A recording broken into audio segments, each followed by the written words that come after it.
Thailand டூரிசமோட ஒரு சரியான place. ஆனால் இங்கே இருக்கிற டார்க் சைடு அப்படிங்கிறது ரொம்ப மோசமானது. பேச்சுலர்ஸ்க்கும் ஃபேமிலிஸ்க்கும் டூர் போகிறதுக்கு சரியான இடம். இங்கே ப்ராஸ்டியூஷன் அப்படிங்கிறது லீகல் எல்லாத்துக்குமே தெரியும். ஆனால் அதுக்கு முன்னாடி ஒரு பெரிய கதை இருக்குது. அந்த கதையை நான் சொல்ல போகிறதுல ப்ரெசென்ட்டில் இங்கே என்ன நடந்துட்டு இருக்கு, இங்கே இருக்கிற மக்கள் என்ன மாதிரியான ஒரு வாழ்க்கையாக வாழ்றாங்க. இங்கே பட்டாயா மாதிரி ஸ்ட்ரீட்லாம் போய் பார்த்தீங்க அப்படின்னா ரெட் லைட் ஏரியா ரொம்பவே ஃபேமஸ். அங்கே இருக்கிற தெரு கடைகள் மேக்ஸிமம் வந்து பார்த்தீங்கன்னா ரெடிமேட் கடையாக தான் இருக்கும். நீங்கள் நைட்டு ஃபுல்லாக நல்லா சுற்றி பார்த்துட்டு அடுத்த நாள் காலையில் அங்கே போய் நின்று பார்த்தீங்க அப்படின்னா இங்கே அவ்வளோ ஷாப் இருந்துச்சு அப்படின்ற அளவுக்கு இருக்கும். ஏன்னா 2 மணி நேரத்தில் ஒரு பெரிய பஜாரியை உருவாக்கிடுவாங்க. ஒரு வாட்டி கம்பியா டூரிஸ்ட் மினிஸ்டர் என்ன சொல்லியிருந்தாருன்னா, உங்களுக்கு உடலுறவு வச்சுக்கணும் அப்படின்னா தாய்லாந்து போங்க அப்படின்னு சொல்லியிருந்தாரு.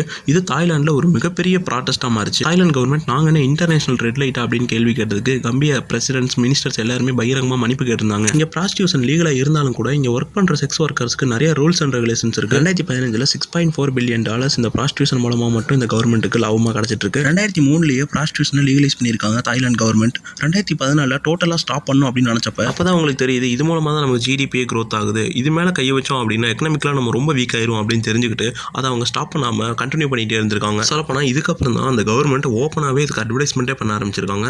தென் ஒருத்தங்களோட ஃபிசிக்கல் அட்டாச்மெண்ட்டில் இருக்கும்போது நம்ம எமோஷனல் ஆகிட்டோம் அப்படின்னா நம்மளோட ப்ரெசென்ட்டோ இல்லை பாஸ்ட்டோ சொல்ல ஆரம்பிச்சிருவோம்னு தெரிஞ்சுக்கிட்டு எந்த ஒரு கான்வர்சேஷனுமே பில்ட் ஆகக்கூடாது அப்படின்னு நிறைய சைக்காலஜி படித்த ஸ்டூடெண்ட்ஸ் வச்சு ப்ரொஃபஷனலாக அவங்க கிளாஸ் எடுப்பாங்க. வரவங்க ஸ்பையாக இருக்கலாம், இல்லை சீக்ரெட் ஏஜென்ட்டாக இருக்கலாம். லாக் ஆகிட்டோம் அப்படின்னா ரிலீஸ் ஆகிறது ரொம்ப கஷ்டம். அதனால தான் அவ்வளோ ட்ரைனிங் தராங்க. நம்பிக்கை இல்லைன்னா நீங்கள் அங்கே போய் ட்ரை பண்ணி பாருங்கள். அவங்ககிட்ட இருந்து எந்த ஒரு இன்ஃபர்மேஷனும் நீங்கள் வாங்க முடியாது. சொல்லப்போனால் அவங்களோட பேர் கூட பொய்யா தான் இருக்கும். அங்கே எஜுகேஷன் சிஸ்டம் அப்படிங்கிறது 2023 தான் கொஞ்சம் கொஞ்சமாக டெவலப் பண்ணிட்டு வராங்க. அதுக்கு முன்னாடி எப்படி இருந்துச்சுன்னு பார்த்தீங்கன்னா 2019 சுவிட்சர்லாந்து கவர்மெண்ட் இருந்துட்டு தாய்லாண்டில் எஜுகேஷன் சிஸ்டம் அப்படிங்கிறது சுத்தமாக சரியில்லை. நல்ல எஜுகேஷன் ப்ரொவைட் பண்ணியே ஆகணும். ஏன்னா அங்கே இருக்கிற பெரிய பெரிய கம்பெனிஸில் பெரிய பெரிய பொசிஷனில் இருக்கிறவங்க மேக்ஸிமம் வேறு கண்ட்ரிஸை சேர்ந்தவங்களா தான் இருக்காங்க. இது எப்படி கண்டினியூ ஆச்சு அப்படின்னா தாய்லாண்டை இப்போ அதர் கண்ட்ரிஸ் எப்படி பார்க்குறாங்களோ வருங்காலத்தில் அதோட மோசமாக பார்க்க ஆரம்பிப்பாங்க. ஸோ இது எப்படி நீடிக்கக்கூடாது அப்படின்னு சொல்லியிருந்தாங்க. தாய்லாந்து கவர்மெண்ட் இது உண்மையாலுமே ஏற்றுக்கிட்டு அதுக்கேற்ற ஸ்டெப்ஸ் இப்போ நெக்ஸ்ட் எடுத்துக்கிட்டு இருக்காங்க. உண்மையாலுமே இது ஒரு நல்ல விஷயம் தான். ஏன்னா அந்த கொரோனா டைமில் ஏகப்பட்ட பேர் பசினால இறந்து போயிருந்தாங்க. எக்கனாமிக் கிரைசிஸ் அப்படிங்கிறது ரொம்பவே அதிகமாக இருந்துச்சு. சொல்லப்போனால் அந்த கவர்மெண்ட்டே சொந்த மக்களையே கைவிட்டுற அளவுக்கு தான் இருந்துச்சு. இங்கே கிரைம் ரேட் அப்படிங்கிறது ரொம்ப கம்மி, நம்ம எல்லாருமே கேள்விப்பட்டிருப்போம். அது காரணம் என்ன அப்படிங்கிறத நான் லாஸ்ட்டில் சொல்கிறேன். இங்கே ப்ராஸ்டியூஷன் வரவங்க மேக்ஸிமம் அவங்களுக்கு விருப்பமே இல்லாமல் தான் வருவாங்க. அவங்கள பிரெயின் வாஷ் பண்ணி அவங்களோட வறுமையை காட்டி அதுக்கப்புறம் இதில் தேவையில்லாமல் நுழைப்பாங்க. இங்கே ட்ரக் அப்படிங்கிறது லீகல் தான். அது மரிஜுவானா மட்டும்தான் லீகல், மற்ற எல்லாமே இல்லீகல் தான். கோகைன், கிறிஸ்டல் மெத், ஹெராயின் இந்த மாதிரி மற்ற போதைப் பொருள்லாம் அதிகப்படியான போதையை ஏற்படுத்தும். அதனால குற்றங்கள் நிறைய நடக்கும் அப்படின்னு சொல்லிட்டு அங்கே பேன் பண்ணியிருக்காங்க. இருந்தாலும் கூட அங்கே இருக்கிற கேங்ஸ்டர்ஸும் லோக்கல் பொலிட்டிஷியன்ஸும் மியான்மர், மெக்சிகோ, பாப்பா நியூ கினியா இந்த மாதிரி கண்ட்ரீஸ்லேருந்து எக்ஸ்போர்ட் பண்ணிக்கிட்டே தான் இருக்காங்க இல்லீகலாக. ஒரு வாட்டி தாய்லாண்டில் டன்னு கணக்கில் மெத்தமைன், கொக்கைன் மாதிரி போதைப் பொருள்லாம் வச்சு எரிச்சாங்க. அப்பவும் கூட இது உள்ளே வரதை தடுக்க முடியல. அதுக்கு காரணம் அங்கே இருக்கிற லோக்கல் பீப்புள்ஸும் வர டூரிஸ்டரும் இது அதிகமாக பயன்படுத்துகிறாங்க. இதோட தேவை அதிகமாக இருக்கிறதுனால கவர்மெண்ட்னால இதை ஸ்டாப் பண்ணவும் முடியல. இதனால் வர லாபம் அதிகமாக இருக்கிறதுனால கவர்மெண்ட் இதை ஸ்டாப் பண்ணுறதுக்கு எந்த ஒரு ஸ்டெப் எடுக்கல. அங்கே ஒர்க் பண்ணுற மேக்ஸிமம் ஃபிஷர்மேன்ஸ் இல்லீகலாக உள்ளே வந்தவங்க தான். உள்ளே வந்ததுக்கப்புறம் அவங்க திரும்ப எல்லாரும் ஊருக்கு பத்திரமா போனாங்களான்னு கேட்டிங்கன்னா அது கேள்விக்குறி தான். ஏன்னா நிறைய பேர் காணாமல் போயிருக்காங்க. இங்கே போட்டிங்கில் ஒர்க் பண்ணுற முக்கால்வாசி பேர் கம்போடியா, பர்மா, லாவோஸ் மாதிரி கண்ட்ரீஸ்லேருந்து வந்தவங்க.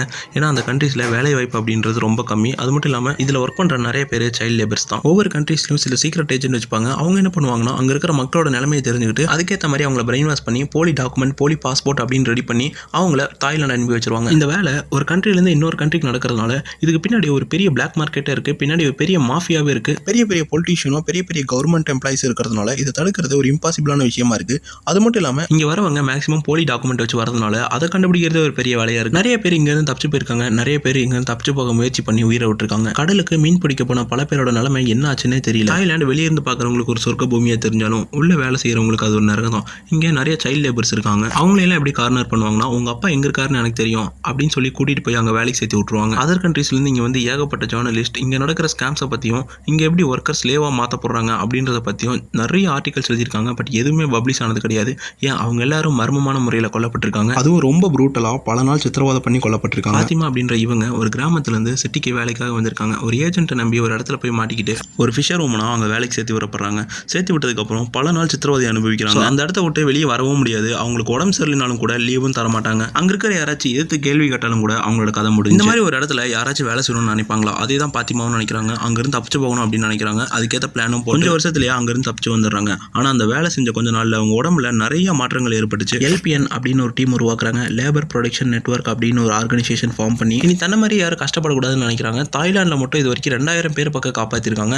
இந்த டீம் வந்து கிட்டத்தட்ட பல கண்ட்ரீஸில் ஒர்க் பண்ணிட்டு இருக்கு. இவங்க உண்மையாலுமே வேற லெவல் தான். சொல்லப்போனால் நோபல் பிரைஸே வேணாம்னு சொன்னவங்க பட் கம்பல் பண்ணி இவங்களுக்கு கொடுத்தாங்க. இவங்க மனமுறைக்கு சொன்ன ஒரு விஷயம் அப்படின்னு பார்த்தீங்கன்னா பல பேரோட டாக்குமெண்ட் ஃபேக்காக இருக்கிறதுனால எங்களால் ஏகப்பட்ட பேரை காப்பாற்ற முடியல.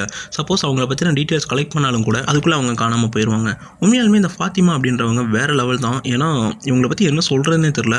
ஒரு ஒரு இடத்துல இருந்து தப்பிச்சு வந்து அந்த அந்த இடத்துல இவ்வளோ கொடுமை நடக்குது, எல்லாருமே பத்திரமா இருங்க. அது மட்டும் இல்லாமல் அங்கே இருக்கிற நிறைய பேரை காப்பாற்றியும் வெளியே கூட்டிகிட்டு வந்திருக்காங்கன்னா அந்த மனசில் எத்தனை பேருக்கு வரும்னே தெரியாது. அது மட்டும் இல்லாமல் தான் பட்ட கஷ்டத்தை வேறு யாருமே பற்றக்கூடாதுன்றதுக்காக ராப்பகலாக உழைச்சிக்கிட்டு இருக்காங்க. தனி ஒரு ஆளாக ஒரு டீம் ஃபார்ம் பண்ணி ஒரு கவர்மெண்ட்டையே எடுத்து போராடிட்டு இருக்காங்கன்னா அது சாதாரண விஷயம் கிடையாது. Cambodia, Vietnam, Myanmar, Papua new Guinea இந்த மாதிரி பல கண்ட்ரீஸ்ல இருந்து ஏகப்பட்ட பேரை அவங்க காப்பாற்றிருக்காங்க. பல பேரை காப்பாற்றின இவங்களை நம்மள நிறைய பேருக்கு தெரியல. ஆனால் நோபல் பிரைஸே வேணாம்னு சொன்ன இவங்க கண்டிப்பாக பேர் புகழுக்கெல்லாம் ஆசைப்பட மாட்டாங்க.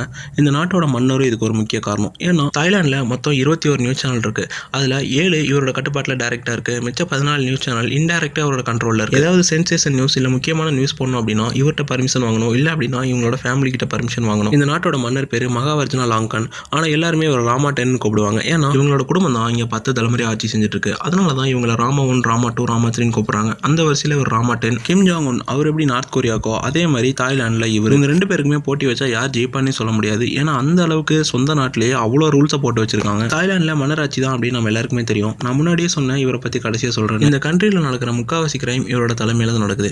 இவ்வளோ கான்ட்ரவர்சியான ஒரு கண்ட்ரி, ஆனால் ஏன் வெளியே தெரிய மாட்டேது பார்த்தீங்க அப்படின்னா இங்கே நடக்கிறது மன்னராட்சி அப்படின்றதுனால இங்கே நடக்கிற மேக்ஸிமம் கிரைம்ஸை வெளியே வராமையே மறைச்சிருவாங்க. இன்னொன்று விஷயம் என்ன அப்படின்னா நம்ம பார்க்குற பார்வை. தாய்லாந்து அப்படின்னாலே sex tourism, Thai massage, tourist place அப்படின்றதுனால இங்கே நடக்கிற கிரைம்ஸ் மேக்ஸிமம் வெளியே தெரியாமையே போயிருது. அது மட்டும் இல்லாமல் இங்கே இருக்கிற நியூஸ் சேனல்ஸ் இவங்களோட கட்டுப்பாட்டில் இருக்கிறதுனால எந்த ஒரு நியூஸும் இவங்களை தாண்டி வெளியே போக வாய்ப்பே கிடையாது. இவர் அதிகமாக எங்கேயும் வெளியே போக மாட்டார்.